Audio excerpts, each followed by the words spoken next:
Yeah, we back. We back. Now, I'm going to be covering this case. I'm going to be following this case, this Sade Robinson case, because I feel like nobody's talking about it. I feel like everybody just acting like this is some regular, like this is something regular that just happened. And I don't really like that. So I'm going to be covering it on my channel because I don't really see any discussions happening around it. I feel like the Milwaukee police is trying to cover something up. I feel like they're incompetent, and I feel like the story in general is being brushed under the rug.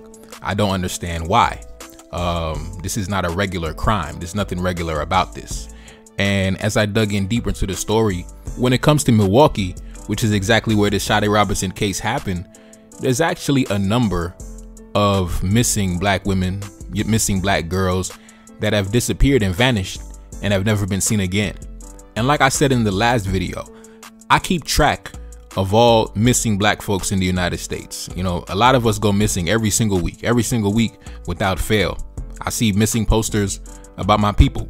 And that's actually how I discovered the Sade Robinson story before it came out that she had passed away. I had seen her on a missing poster around April 3rd, April 4th. Like a couple of days after she died, I seen a missing poster. But at the time, I didn't think nothing of it because I see so many missing posters that I've kind of become desensitized to it. And, but this case has been weighing deep on my spirit. I really don't know why. I don't know why, but it just bothers me. This story just bothers me. I guess the random nature of it all, the gruesome nature of it all, the brutal nature of it all, it just bothers me. It just bothers me, man. This is how our foremothers had to suffer. A lot of our foremothers went through similar acts of brutality, and it just bothers me. It just bothers me. So I'm gonna cover some of the latest recent developments and discoveries that have came out since the last video, and just to ring the alarm on this shit because I don't see nobody really talking about it.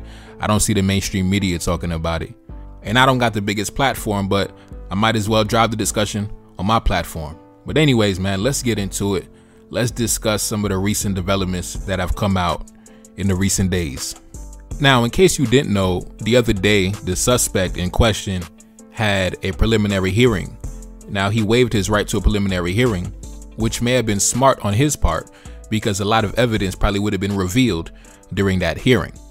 So he decided to take it straight to trial and he pled not guilty, despite the mountains of evidence going against him. I mean, it's pretty much an open and shut case, and he's probably going to get multiple life sentences, but he decided to waive his right to preliminary hearing and decided to go straight to trial. But we do have some new evidence despite that, and we're going to discuss it. So take a look up on the screen. During the hearing, it was revealed that blood found in the suspect's home does not appear to match the mutilated college student Sade Robinson, according to an amended complaint. Now, when I originally did a video, I had spoke on how in the police report, they had said when they inspected his house, they saw blood all over his bed. They saw blood all over the walls of the basement, right? So I'm thinking, I don't know what happened in the house. I don't know what happened. I thought it was a murder scene inside the house. But according to the investigation, the blood that was found inside the house on his bed in his basement, splattered all over the walls, that was actually not her blood. They didn't say whose blood it was though, but they just said that the test came back and it was not her blood. So her blood was not in the house, even though he chopped her up, cut her head off, cut her legs off, cut her arms off. But the blood inside the house was not her blood though. So that's a plot twist in the scenario. And the reason why I said the Milwaukee police is trying to cover something up, or I believe they're incompetent, is because they were quick to put out a statement saying that they believe this is an isolated incident. This is his only victim. He doesn't have any more victims. They were quick to put that statement out before the investigation even took place. I thought that was suspicious. Like, why were they in such a rush to, tell the public, don't worry, this doesn't happen on a regular, it's an isolated incident, and then come to find out that the blood all over his house was not even her blood. So then it comes into question, whose blood is it? Whose blood is all over his bed? Whose blood is all over the walls? Whose blood is, like, what's going on, right? And then when you take into account that Milwaukee is known for, in the past few years, a lot of young black girls go missing without a trace, just fall off the face of the earth. We don't know where they at. Still to this day, a lot of them have never been found, never been seen again. So, and she would have been in that category as well if her body parts did not wash up on the beach. So, you know, we don't know what's going on, man. And keep in mind, they've only found her right leg. They've only found her left foot. They've only found one of her arms, and they've only found her torso with no head and no legs. So they haven't found one of her arms. One of her arms is still missing. Her head is still missing. And one of her legs is still missing. Now let's jump into the article. Blood evidence found in the home of Maxwell Anderson, the man accused of killing and mutilating 19-year-old Sade Robinson of Wisconsin, does not appear to match the college student's DNA, according to an amended complaint obtained by CNN affiliate. Robinson was reported missing on April 2nd when she did not show up for work the following day after a first date with Anderson, according to the original criminal complaint filed last week. Her car was found on fire the day after the date. Her remains were found on the beach and near where the car was found.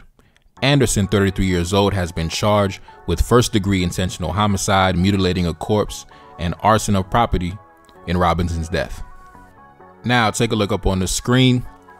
A torso and an arm, believed to be of those of missing Milwaukee teenager Sade Robinson, wash up on the beach along Lake Michigan. Now, I don't understand why, like, this is not like a big headline across the news. I mean, a young black teenager gets her head chopped off and her legs chopped off and her headless torso is washing up on the beach, and everybody's acting like that's some regular shit, man, you know. And for someone like myself, I don't like it.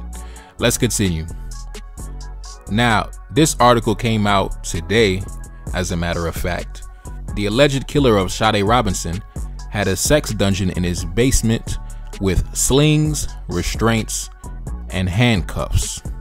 Now, for those of y'all that seen my last video on this topic, and I'm gonna do a follow-up on that as well, because I've seen some women make response videos talking about this case, and I like what some women had to say.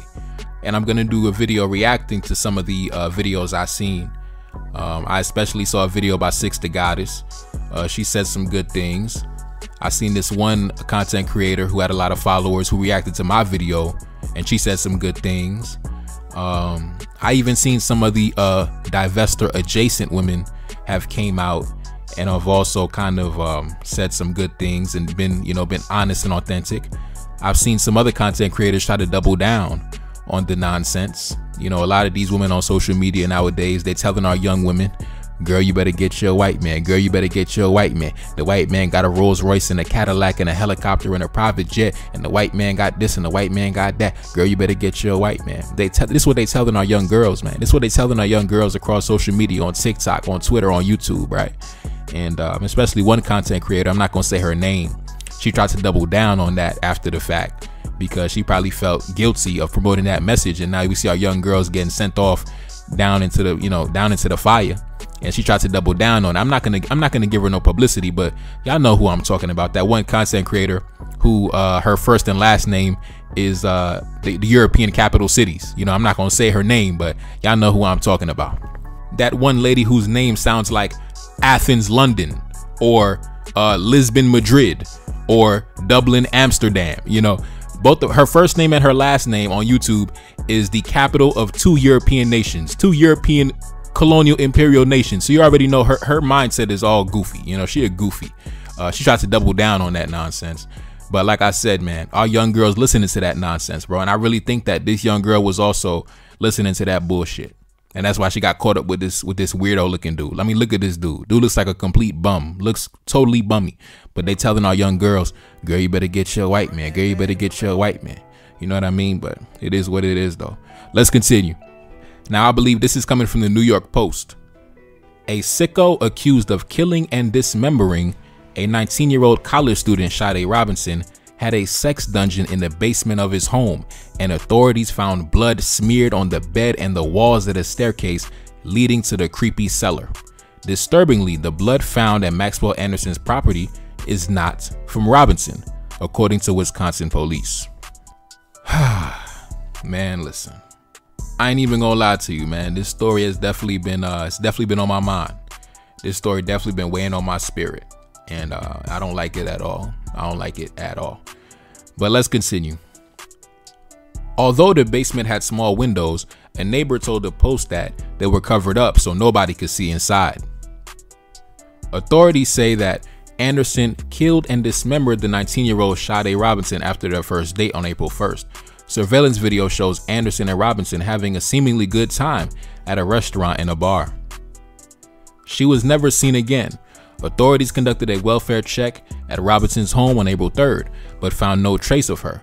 Later that day, they found her sawed-off leg on the shores of Lake Michigan.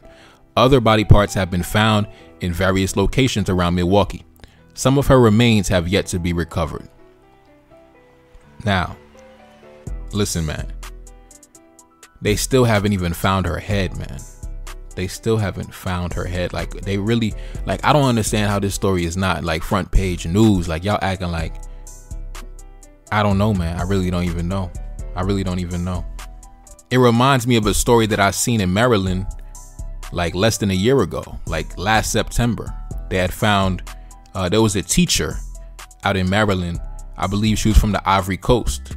And they said that she would take her, you know, every night she'd go take a walk in the park.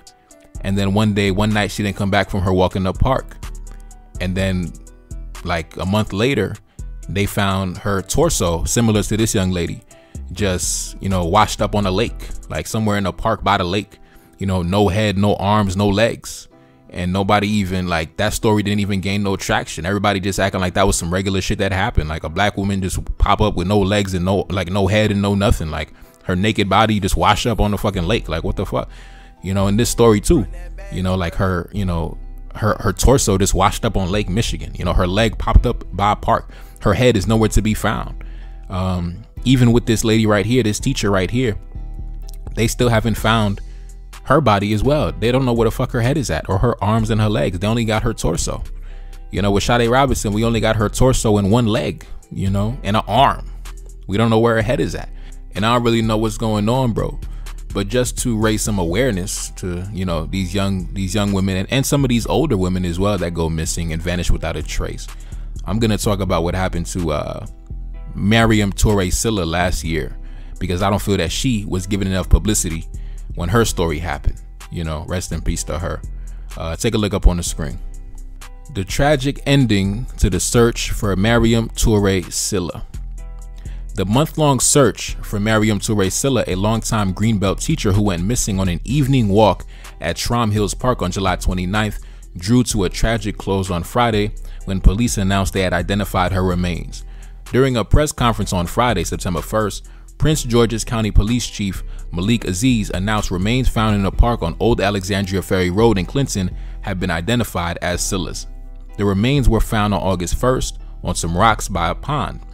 DNA is still being processed, but provided enough preliminary results to positively identify the remains as Silla's, they announced on Friday. The police reported she had been decapitated and dismembered. An autopsy to discover the cause of death is still being conducted. Now, the similarities in this case are striking. You know, it's kind of similar to how, like, you know, when these like mass shootings happen, like at the church with Dylan Roof, or last year in Florida at the grocery store, there was a mass shooting. In Buffalo at the grocery store, another mass shooting against our people. And those mass shootings are very similar in their execution. You have a young radicalized, you know, lunatic. He walks into a random public space with military gear on, with military equipment, and he just starts dumping on our people. He just starts letting off and shooting at our people, right? And then he has a manifesto he leaves behind, and, you know, they're all very similar. It's like they're inspired after each other. So with the amount of young girls that are missing, just a lot of our women in general that are missing, and how within a 7-month period you have these two cases that are just so similar, just, you know, so similar. An unsuspecting woman comes across a random dude, and then she just pops up randomly, her naked body with no head, no arms, no legs. It's very weird. Maybe it's a coincidence, I don't know, but it's very weird. It got me thinking, like, is this another one of those, another way to attack our people? Instead of the mass shootings, now they coming after our women and chopping them up. I don't know, but I'm gonna be keeping track of the case, man. I'm gonna be keeping track of the case. Anyways, man, rest in peace to Sade. It's your boy Neferkar, that's Salim, back in the building. Yes, indeed. Cash App up on the screen, and I'm gone. Peace.